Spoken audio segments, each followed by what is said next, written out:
base de toute chose, c'est l'éducation. Et qui parle d'éducation parle du respect. Respectez vos parents. Respectez vos aînés. Respectez les personnes âgées, toutes les personnes avec qui vous interagissez.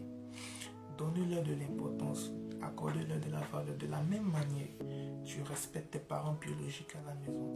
C'est de cette même manière que je dois respecter les personnes dehors. Je vois des personnes qui manquent du respect aux personnes âgées dehors, parce que ces derniers-là ne sont pas de leur sang. Ces derniers-là ne viennent pas de leur famille, parce que ces personnes-là ne vous ont pas donné la vie. Donc, vous les manquez de respect. Vous vous contentez seulement de respecter que vos parents biologiques, chose qui n'est pas bien. Vous savez, toutes les vidéos de développement personnel que je fais, vous pouvez la télécharger, vous pouvez les regarder au max. Vous pouvez faire tout ce que vous voulez. La regarder encore et encore. Mais, si vous n'avez pas la bénédiction de vos parents,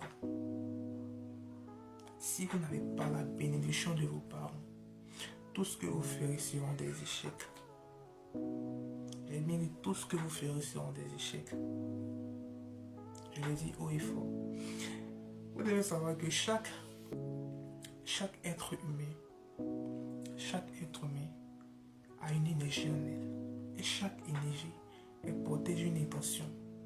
Ces intentions-là peuvent être négatives ou positives. N'attirez pas la malédiction des gens de vos manques de respect sur vous. N'attirez pas ça. Tu peux manquer de respect à une personne dehors. Et cette personne-là prononcera une parole qui peut impacter toute ta vie. J'ai bien dit toute ta vie. Cette personne-là peut prononcer une parole. Même si cette personne n'est pas de ta famille, cette personne-là peut prononcer des paroles. Vous devez savoir que la parole est très puissante. Les mots, excusez-moi, les paroles ont des effets positifs comme négatifs. Et c'est écrit dans la Bible, au commencement était la parole. Au commencement était la parole. Lorsque ta maman te dit, tout ce que tu me fais, tes enfants le feront. C'est une parole qu'elle prononce. Je prends un exemple tout simple. Lorsque vous partez prier à l'église ou à la mosquée ou je ne sais pas où, comment est-ce que vous priez? Vous priez oralement, verbalement, mais vous êtes persuadé que ces paroles que vous émettez là auront quoi? Des effets positifs sur votre vie. Pour vous dire en un mot que la parole est puissante, la parole est sacrée. Donc n'attirez pas la malédiction des gens par vos manques de respect sur vous.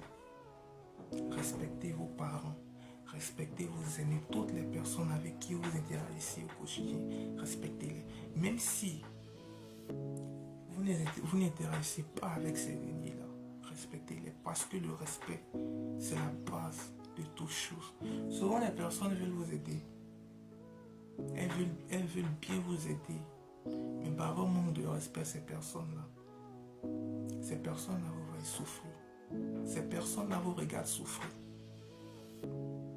Elles vous regardent souffrir par votre manque de respect. Elles peuvent bien vous aider, mais par vos comportements. Je fais cette vidéo pour attirer un peu l'attention de la jeunesse. Parce que c'est souvent les jeunes qui aiment manquer de respect aux grandes personnes. Arrêtez ça. Évitez de manquer de respect aux grandes personnes. Il y a des personnes dehors, non, à la maison, toi là, non, dehors. Elles sont les gentils petits garçons, les gentilles petites filles. Dehors, elles respectent. Mais lorsqu'elles arrivent à la maison, c'est autre. C'est autre visage qu'elles montrent. Et souvent, les parents cachent ça. D'ailleurs, on dit, mais ton enfant, il est bien, ton enfant, il est poli. La maman aussi, elle a dit, oui, il est bien. Pourtant, la maman, au fond, elle sait que son fils ou sa fille est très impoli. Mais dehors, elle montre une autre facette. Comme on le dit, l'amour et la haine sont les deux facettes d'une même pièce. Par contre, il y a d'autres, c'est le contraire. À la maison, elles sont bien et dehors, elles sont très impolies. Je fais cette vidéo un peu pour attirer la jeunesse, pour vous dire que le respect vous emmènera loin. Respectez vos aînés, respectez vos parents, respectez tous. Respectez tous. Parce que, comme on a l'habitude de le dire chez nous, on ne sait pas qui est qui. Merci à vous.